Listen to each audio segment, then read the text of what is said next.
Hola amigos, soy el profesor Ibito de Anatomía y Fisiología. Recuerden que en esta semana 2 vamos a hablar de sistema óseo, vamos a hablar de tejido óseo y además también de las articulaciones. Y tú las puedes seguir a través de la plataforma virtual Elite Class. Así que vamos a empezar. Entonces iniciamos con el tema denominado tejido óseo. En esta oportunidad vamos a hablar de las células que forman este tejido, toda la matriz que está alrededor de estas células y sobre todo también vamos a hablar de los tipos de tejido óseo. Quiero iniciar este video no olvidándonos de tener el aseo de manos adecuado. Recuerden que el lavado de manos, cubrirnos el rostro con las mascarillas a la hora de salir o comprar algunos productos es importante para evitar el contagio y así disminuir la tasa de infectados en nuestra región. Recuerden que a nivel nacional estamos en una pandemia producto de este SARS-CoV-2 que va a dar la enfermedad COVID-19. Así que no te olvides de eso, que es muy importante. Cuando hablamos del tejido óseo, siempre hablamos que es uno de los tejidos conectivos especializados. Sí, recuerda, no es un tejido fundamental. Los tejidos fundamentales que vimos en la clase anterior era el tejido epitelial, el tejido conectivo, el muscular y el nervioso. Este tejido óseo es un tejido conectivo especializado que deriva, como todos los tejidos conectivos, del mesodermo. Quiere decir que hay células del mesénquima, del embrión, que migran hacia esta zona de este embrión para formar células y así formar los huesos en el futuro. Entonces, ¿cómo está formado el tejido óseo? Está formado por dos elementos, como todos los tejidos conectivos. Tendrá células y tendrá la matriz extracelular. Estas células óseas son 4 como vemos en la imagen. He tratado de hacer este resumen para que ustedes vean cómo se va diferenciando las diferentes células que van a formar este tejido óseo. Entonces, a continuación vamos a hablar cada uno de ellos. La primera célula que vamos a hablar y recordar es la llamada osteoprogenitora, también llamada célula madre, también llamada osteogénica. En algunos libros antiguos le llamaban la célula o también llamada stem cell, porque son aquellas células que nacen del mesénquima y que su capacidad para producir otras células es muy importante. Ellas van a producir dos células demasiado importantes. Una será la célula que va a formar parte del tejido óseo, denominado osteoblasto. Y la otra célula, que es una célula que va a formar en el futuro todo el tejido cartilaginoso, llamado el condroblasto. Entonces, si en el examen te preguntaran cuáles son las células que nacen de la célula osteogénica, tú dices el osteoblasto del hueso y el condroblasto del cartílago. Cuando esta osteogénica se transforma en la célula llamada osteoblasto, decimos que a esta célula se le va a considerar la célula joven del hueso. También se le llama la célula inmadura del tejido óseo. ¿Por qué? Porque esa célula va a tener la capacidad para poder producir y sintetizar toda la matriz ósea que va a rodear a esta nueva célula. Recuerda que ella nace del stem cell, no se reproduce y eso es una pregunta muy importante. La osteogénica, cuando se transforma en osteoblasto, pierde la capacidad de producirse en otros tipos de células. Por eso que ahora esta nueva célula llamada osteoblasto ya no tendrá capacidad de mitosis por ser una célula joven. ¿Y cuál es la función más importante que tiene este osteoblasto? Su función más importante es la síntesis de la matriz ósea orgánica. En otras palabras, se va a encargar de la mineralización de los huesos. Se va a encargar, yo siempre le menciono, y algo para que ustedes puedan recordarlo propiamente, es decir, que este osteoblasto se encarga de la formación del hueso. Cuando tú tienes esa palabra clave de formación de hueso, tú dices osteoblasto, grabes eso. ¿Quién forma hueso? Es el osteoblasto. Ahora, ¿cómo se forma este hueso? Se forma a través de diferentes elementos como el calcio, las vitaminas, se forma a través de la fosfatasa alcalina, que es una sustancia que produce el osteoblasto. No se olviden, la fosfatasa alcalina, una sustancia interesante que produce el osteoblasto para la formación del hueso. También hay otra hormona que permite que todo este hueso se dé la formación. ¿Y cómo se llama esa hormona? Esa se llama la calcitonina o también llamada tirocalcitonina, que la producen las células parafoliculares de la glándula tiroides, ¿sí? Una vez que el osteoblasto empieza a producir esta sustancia orgánica alrededor de él, pues este osteoblasto se transforma, madura. ¿Y en qué madura? En la siguiente célula llamado osteocito. Ya este osteocito es la célula representativa del tejido óseo, es una célula madura, también denominada célula adulta, y ella va a tener una función muy importante. La función va a ser la nutrición o el mantenimiento de todo el tejido óseo. Recordar también que si tú comparas las dos imágenes, miren cuánto citoplasma y el tamaño del núcleo que tiene el osteoblasto.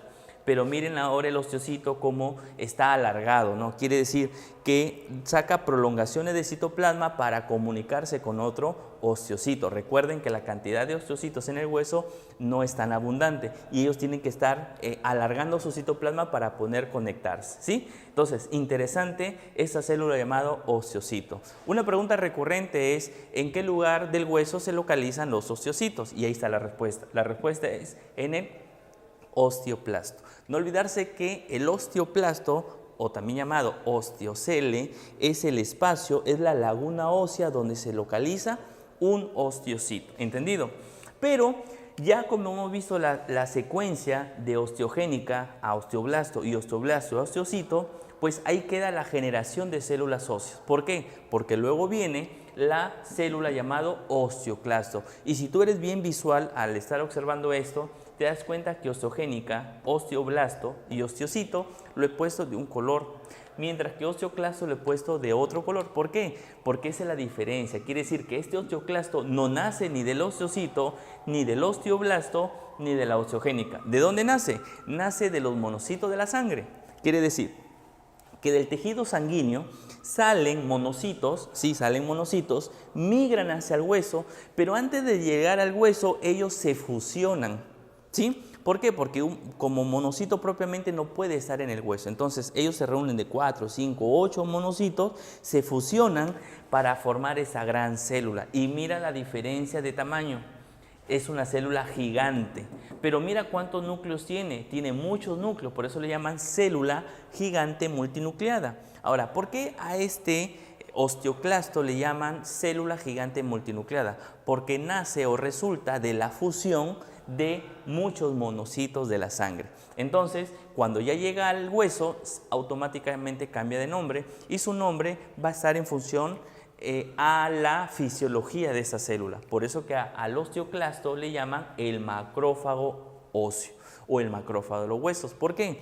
Porque él se va a encargar de destruir la matriz ósea que esté más. Es decir, cuando se empieza a formar hueso, para no salirse del molde del hueso en crecimiento, porque si no nuestros huesos se deformarían, este osteoclasto empieza a darle forma al hueso, ¿sí? Por eso que hace resorción o destrucción de ese tejido óseo que está de más. A eso se le va a llamar la resorción ósea. Entonces, la resorción ósea se entiende como la destrucción del tejido óseo de más.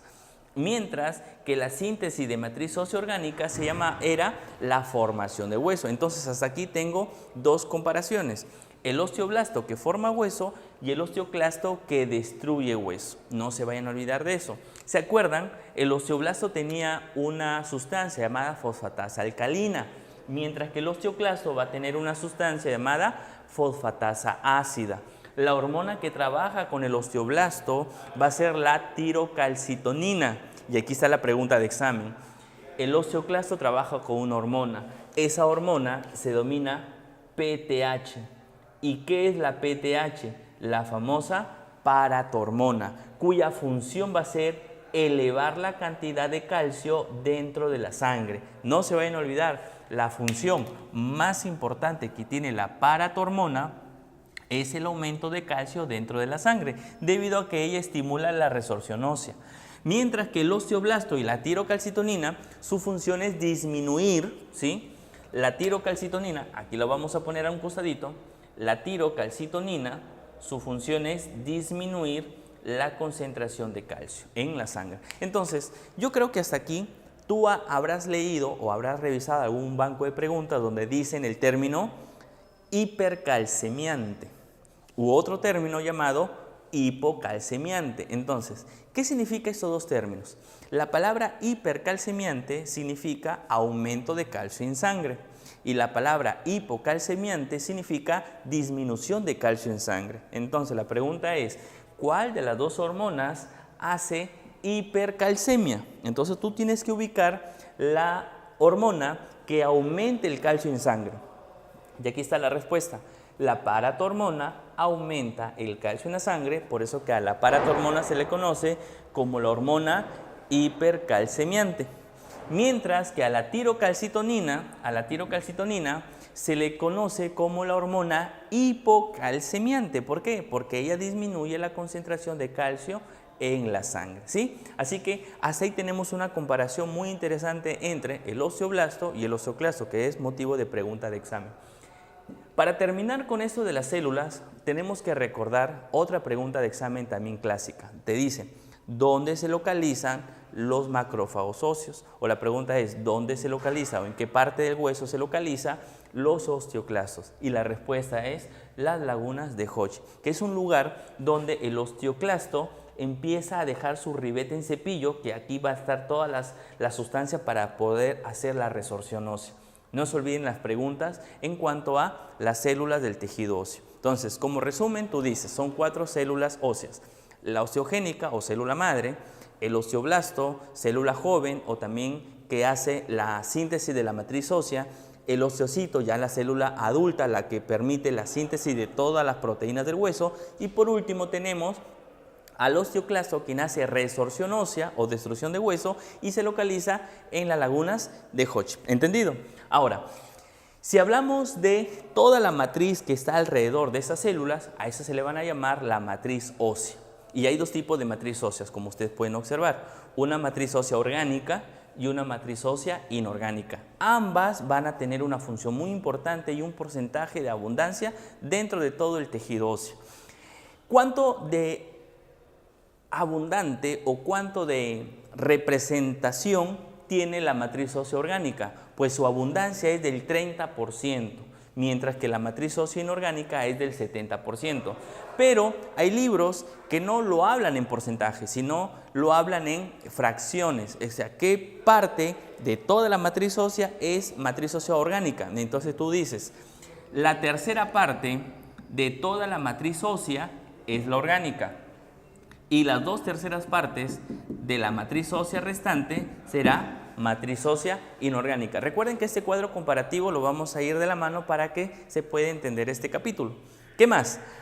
¿Qué función tiene o qué característica le brinda la matriz ósea orgánica al hueso? Pues le va a brindar la famosa flexibilidad, es decir, evita que los huesos se vuelvan frágiles. Cuando yo salto, nuestros huesos chocan uno con otro, y si no tuvieran esa flexibilidad, nuestros huesos se romperían. Tendrían esa función de romperse prácticamente, o la famosa fractura, que sí ocurre en la osteogénesis imperfecta, los famosos niños de cristal, que no presentan este tipo de matriz ósea orgánica y que va a haber mayor facilidad para que se fracturen los huesos, mientras que la matriz ósea inorgánica le va a brindar la fuerza y la dureza a nuestros huesos.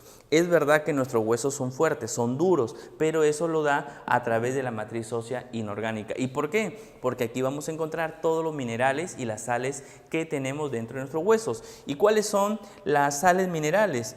Estas se van a absorber por el tubo digestivo, es decir, cada vez que nosotros nos alimentamos, cada vez que nosotros consumimos, por ejemplo, algunos vegetales ricos en calcio, en fósforo, igual el pescado, la leche, el huevo, etcétera, o algunos suplementos alimenticios, todo eso se absorbe a través del tubo digestivo y la sangre los va a distribuir hacia el hueso. ¿Para qué? Para que este hueso crezca fuerte y también tenga una dureza importante.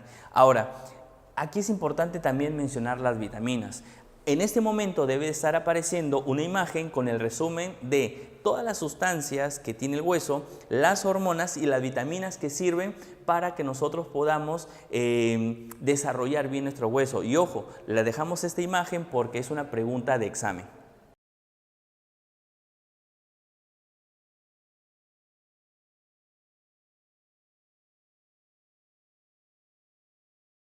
Listo, después de haber revisado este cuadrito interesante que tú lo vas a encontrar en el libro Tórtora, recordar que todas las vitaminas que has visto y hormonas van a interactuar juntamente con el hueso para darle su dureza. Pero, ¿cómo se da la formación de la matriz ósea orgánica? Se da a través de la síntesis del osteoblasto. Quiere decir que si la matriz ósea inorgánica es producto de lo que nos alimentamos, La matriz ósea orgánica es producto de los osteoblastos.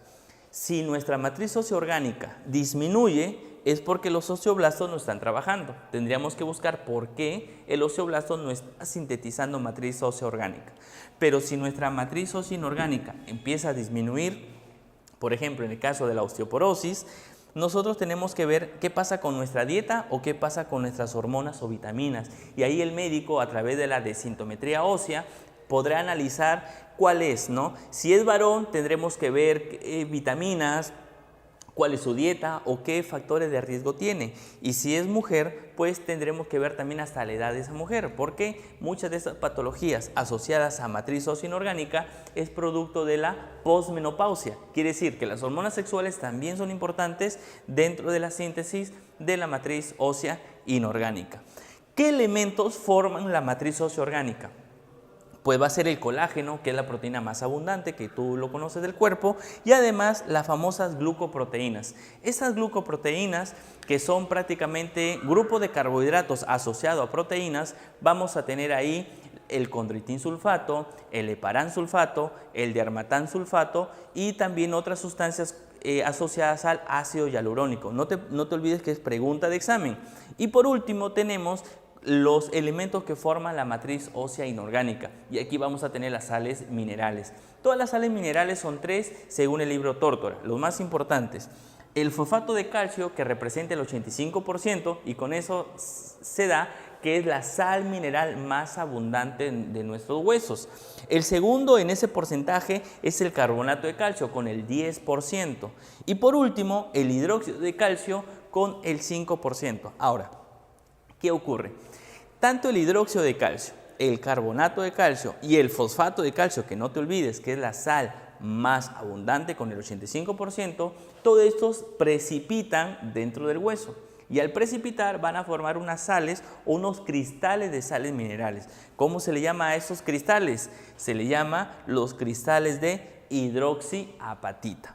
La hidroxiapatita será el conjunto de sales precipitadas dentro del hueso y básicamente va a representar toda la matriz ósea inorgánica.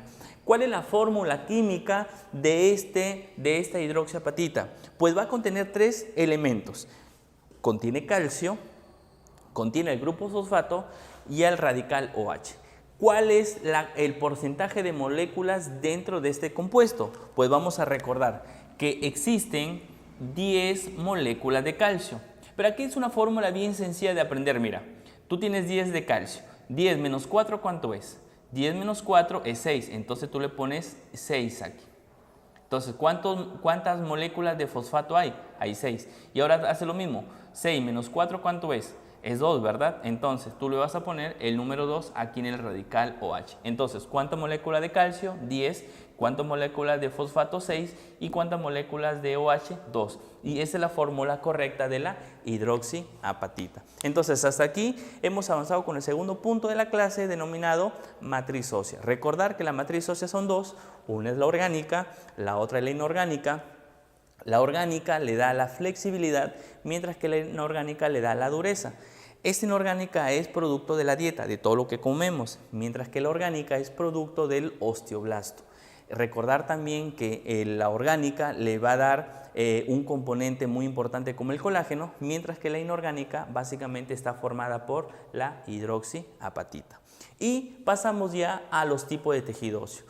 ¿Cuántas veces nos ha pasado que hemos ido por ahí a comer un pollito o un pollito a la brasa y cuando llega al momento del huesito, ¿verdad? Tenemos unos cartílagos que luego lo sacamos, lo empezamos a comer y luego tú dices, pucha, yo no puedo botar este huesito porque me parece muy agradable y empiezas a comer los extremos del hueso, ¿verdad? Entonces, tanto es el hambre de muchos que siguen avanzando hacia la parte central, pero cuando llegan a la parte central del hueso ya no pueden masticar. ¿Por qué? Porque de repente esta zona es muy dura o muy áspera.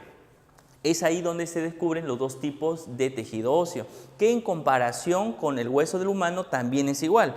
Quiere decir que en los extremos de nuestros huesos largos yo voy a tener ciertos elementos que son más, diríamos, más blandos, son más porosos, mientras que en el centro de ese hueso largo vamos a tener un tejido compacto o más denso. Es por eso que ahí tenemos los dos tipos de tejidos que vamos a comparar. Uno se llamará el tejido óseo compacto y el otro se va a llamar el tejido óseo esponjoso. Entonces, atentos a este capítulo.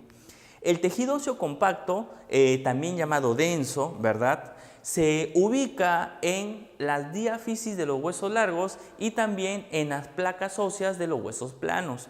Recuerden que un hueso largo va a presentar las cabezas, tanto proximal como distal, llamadas epífisis, que ya lo vamos a ver en un momento, y la parte central denominado diáfisis o eje del hueso.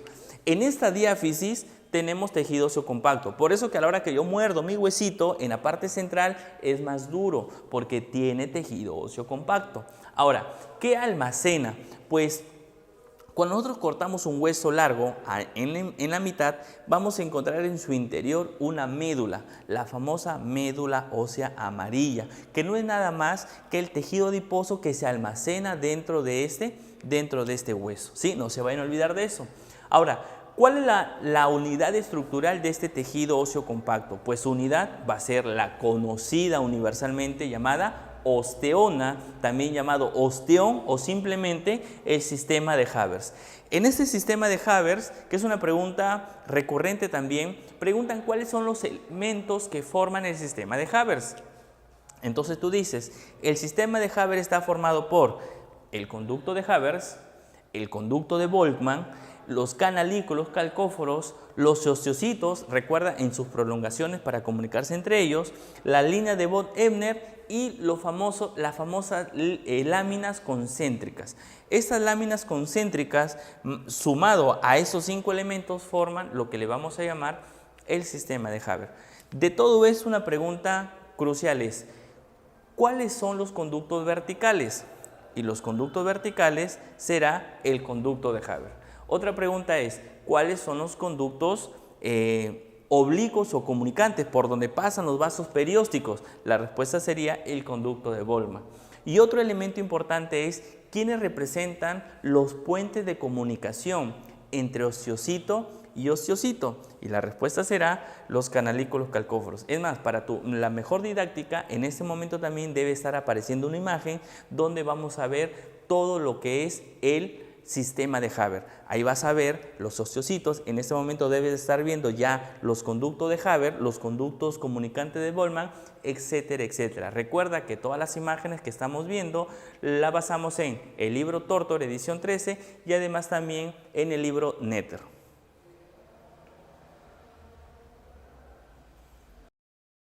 Y para acabar este capítulo vamos a hablar de osificación, vamos a hablar también de crecimiento óseo y también importante hablar de las membranas óseas. Recordemos que cuando hablamos de osificación o de la calcificación, vamos a recordar que son dos tipos de forma de producir huesos, es decir, el embrión, que normalmente a partir de la 6ª o 7ª semana se inicia esta osificación, va a tener dos formas de formar hueso.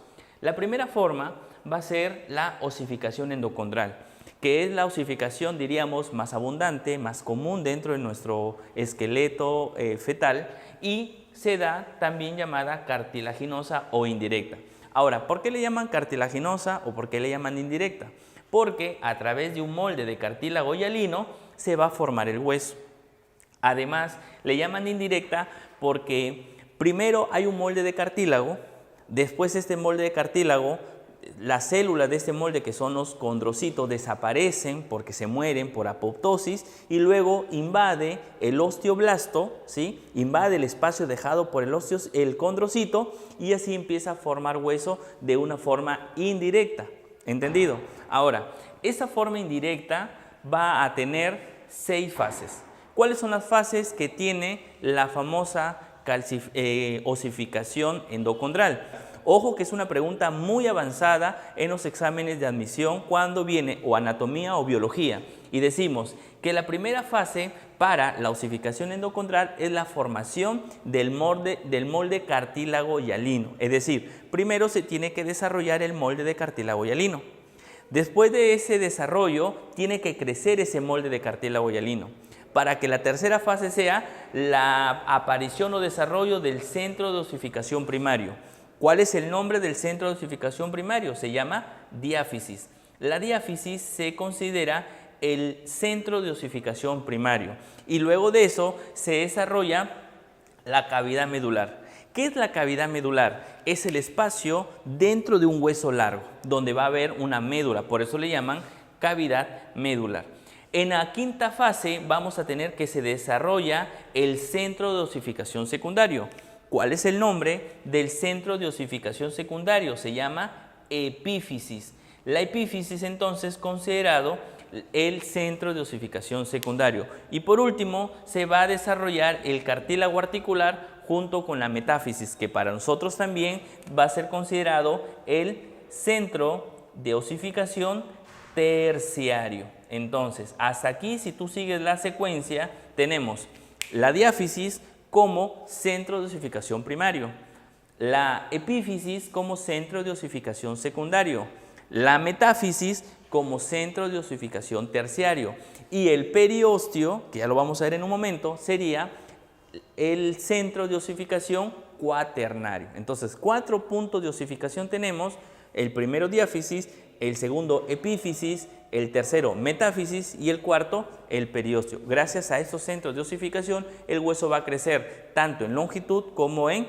grosor, ¿sí? Ahora, si hablamos nosotros de osificación intramembranosa, tenemos que recordar que es la forma de producir un hueso o de que un hueso se osifique, pero a través de unas membranas fibrosas. Por eso que a esa osificación intramembranosa también le llaman fibrosa, también le llaman directa, porque el hueso se forma directamente de estas membranas, no hay que matar a ninguna célula, simplemente el osteoblasto invade esta membrana y empieza a calcificarlo, ¿sí?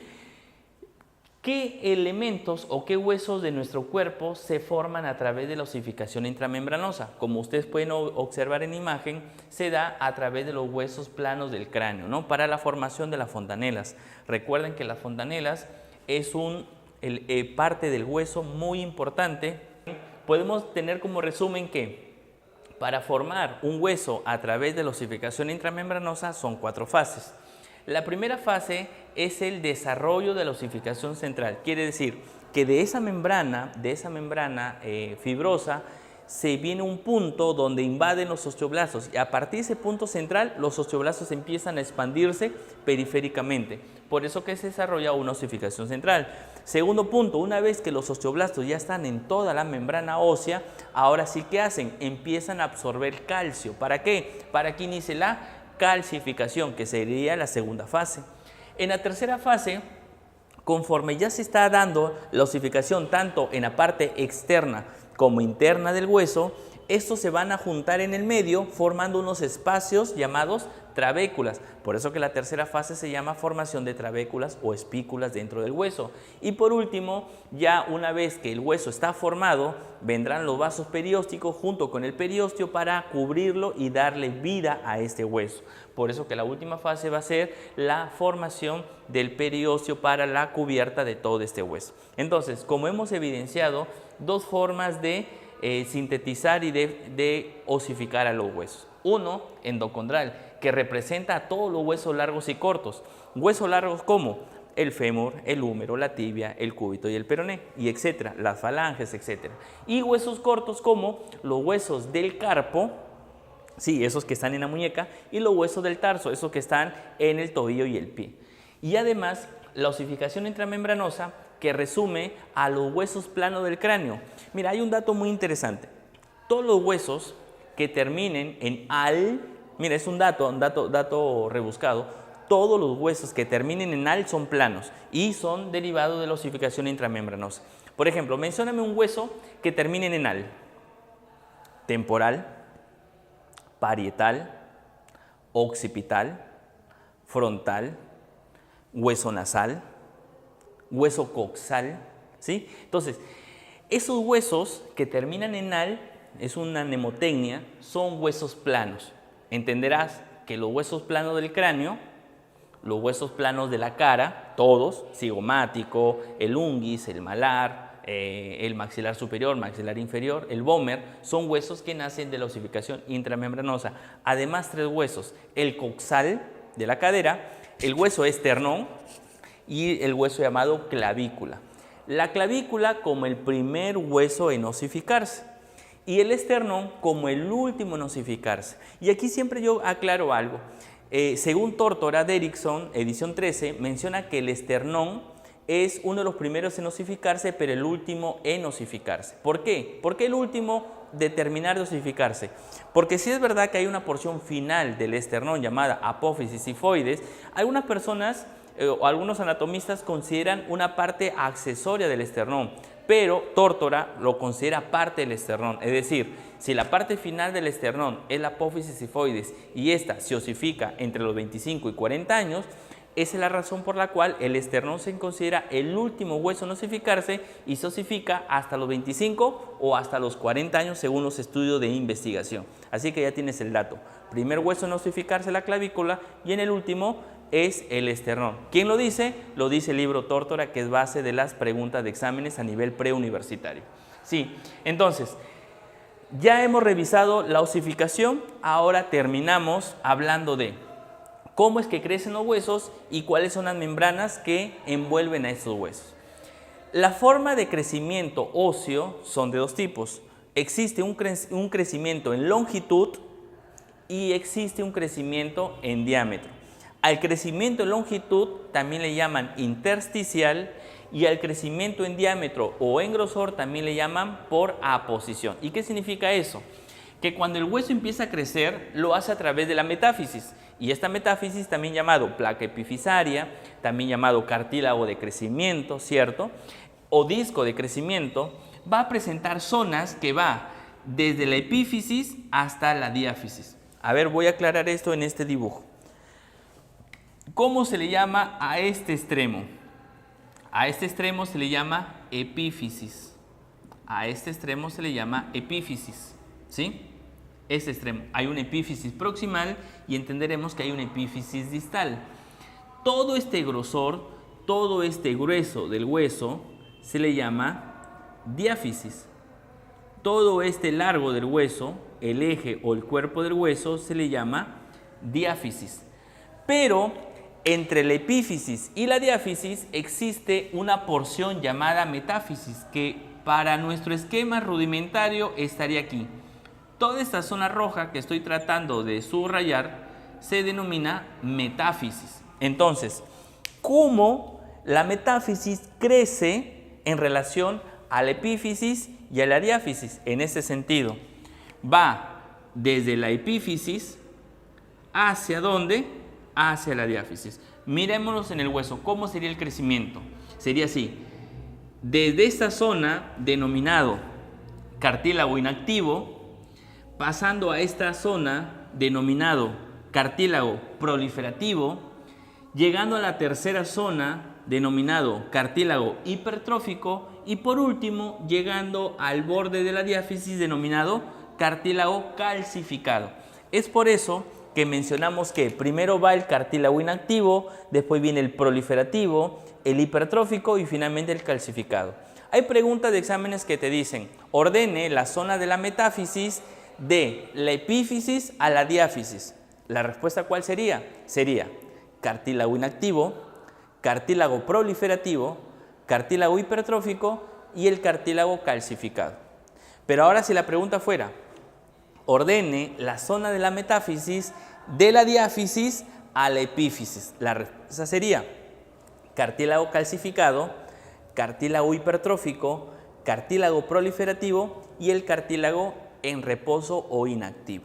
Quiere decir que la zona que está en contacto con epífisis es el cartílago inactivo y la zona que está en contacto con la diáfisis se llama cartílago calcificado. Y las dos zonas intermedias es la proliferativa y la hipertrófica. Entonces no te vayas a olvidar porque es pregunta de examen. Definitivamente es una pregunta avanzada, pero ya la estamos explicando, así que todos ya tienen la capacidad de responder hasta esa pregunta que es bien complicada y que cuando viene en un examen de admisión muchos dudaron y de repente hasta fallaron en esa pregunta, ¿ya? Entonces ahí tenemos las fases para el crecimiento de longitud. ¿Y cómo es que el hueso va creciendo? Va creciendo desde que nacemos hasta los 18 años. En algunos varones hasta los 24 años, pero es un crecimiento hasta la edad de joven. Ya cuando somos adultos, el hueso se mantiene en el mismo tamaño para luego empezar a deformarse o a curvarse en la época del anciano. ¿Entendido? Y el crecimiento en diámetro o en aposición es por capas, es decir, que el hueso, una vez que deja de crecer en longitud, empieza a crecer en un grosor, es decir, que las capas se van sobreponiendo desde lo céntrico hasta la periferia. Si tú comparas al hueso con el tronco de un árbol, pues diremos que el tronco de un árbol que tiene 2 años de vida, ¿sí? Imagínate un árbol de 2 años, imagínate ese tronco, ahora compáralo con un árbol que tiene 40 años de vida. Entenderemos que el tronco del árbol que tiene 40 años es más grueso, pero ¿por qué? ¿Porque tiene 40 años o porque tiene más capas? Porque tiene más capas hacia afuera. Lo mismo ocurre con nuestros huesos. Cuanto más jóvenes somos, nuestros huesos tienen un diámetro. Cuanto más adultos somos, nuestros huesos crecen en grosor porque las capas se van sobreponiendo. A eso se le llama aposición. ¿Y cómo es que crecen estas capas? Primero, que se van a formar unos surcos periósticos. Quiere decir que el periósteo se va a empezar a doblar en sí. Una vez que se forman los surcos, ahora se va a formar un túnel de canal de endosia, es decir, la membrana endóstica se dobla para formar unos túneles que permiten que por ahí pasen los vasos sanguíneos. Tercero, se van a formar las nuevas láminas concéntricas, quiere decir que se van a poner una sobre otra esas láminas concéntricas para rodear a todo el hueso. Y por último, tenemos la formación de nuevas ostiones. Como verás, es interesante cómo las capas del periósteo y el endósteo se van sobreponiendo para formar una nueva capa externa y a eso se llama crecimiento por aposición. Ahora, hay una relación mucho con el sistema endocrino aquí. Cuando nosotros hacemos crecimiento en longitud, lo hacemos normalmente entre los 18 hasta los 24 años. ¿Por qué? Porque tenemos metáfisis. Superada esta edad, ya no tenemos metáfisis. Quiere decir que cuando ya una persona no crece, no es porque ya no pueda crecer, sino porque ya no tiene de dónde crecer. En otras palabras, una persona que ya dejó de crecer es porque ya no tiene metáfisis. Es por eso que algunas personas cuando dicen, pucha, yo soy muy pequeñito, yo quiero tener un poco más tamaño por diferentes motivos, ¿verdad? Entonces, en el hospital se le hace la famosa placa para ver la edad ósea. ¿Qué identificamos en edad ósea? Si hay cartílago metáfisis para crecimiento. Si esta persona tiene metáfisis todavía en sus huesos, le podemos dar ciertas hormonas de crecimiento para que él pueda alcanzar la estatura deseada. Pero ¿qué ocurre con una persona que tiene una edad ósea en donde ya no hay metáfisis? Es imposible darle este tratamiento. ¿Por qué? Porque lo que vamos a hacer en él es causarle una enfermedad llamada acromegalia. ¿Por qué? Porque ahora esta hormona de crecimiento, como ya no tiene metáfisis, ¿dónde va a actuar? Va a actuar sobre el periósteo, cuya función es crecimiento en grosor. Es decir, sus huesos en vez de crecer en longitud, ahora van a crecer en grosor, deformando sus huesos, a lo que le llamamos acromegalia. Pero cuando nosotros tenemos un hueso que crece demasiado rápido en niños, superando el 1,60 m, 1,70 m, 1,80 m, superando los 2 metros, antes de los 18 años, a eso se le va a llamar gigantismo. Dos entidades clínicas que vamos a revisar en el capítulo 6 cuando hablemos de sistema endocrino. Así que no te pierdas el capítulo 6 y ahí vamos a hablar de la diferencia entre gigantismo y acromegalia. Y también vamos a recordar a un personaje muy importante, histórico en el Perú, el hombre más grande de Sudamérica. Sí, hablamos del señor Margarito Machaguay, quien lamentablemente en esta época falleció producto de una insuficiencia pulmonar y además complicaciones por su hospitalización en UCI. Terminamos este capítulo, que de verdad espero no haberlo hecho tan extenso, pero es importante recordar cada uno de estos puntos que sobre todo son motivo de pregunta de examen. Membranas óseas. Siempre nosotros recordamos que el hueso está envuelto tanto por afuera y tapizado por adentro. A eso se llaman envolturas óseas. ¿Y cuáles son las dos envolturas? Tenemos el periósteo y el endósteo. ¿Cómo se le considera al periósteo? Al periósteo se le considera una envoltura externa, mientras que al endostio se le considera una envoltura interna. Esta envoltura externa estará rodeando a todo el hueso excepto en los extremos articulares. ¿Por qué? Porque en este extremo articular, como tú puedes observar, presenta un cartílago. ¿Cómo se llama ese cartílago que está en los extremos articulares de las epífisis? Se llama cartílago articular. ¿Quién está envuelto ya no por el periósteo, sino por el pericondrio, la membrana que cubre el cartílago?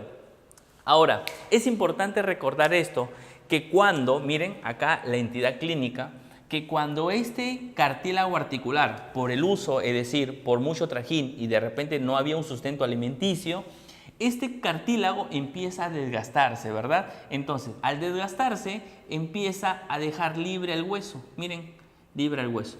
Entonces, el periósteo, que siempre está mosca a envolver al hueso, dice, uy, aquí hay parte del hueso libre. Entonces, ¿qué hace el periósteo? Lo cubre.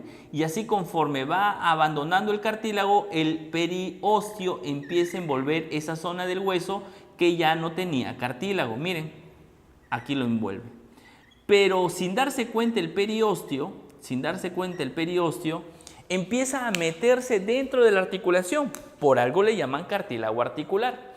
Entonces, empieza a meterse a la articulación, y cuando esta persona, que ya está perdiendo cartílago por el uso y por la edad, empieza a articular esa zona, pues empieza a tener dolor. La pregunta es, ¿por qué una zona articular que ya no tiene cartílago, pero está envuelta por el periósteo, tiene dolor? Porque hay que recordar cuáles son los elementos que pasan por el periósteo. Vamos a presentar vasos sanguíneos, pero no solamente vasos sanguíneos y linfáticos, sino también ¿a quién?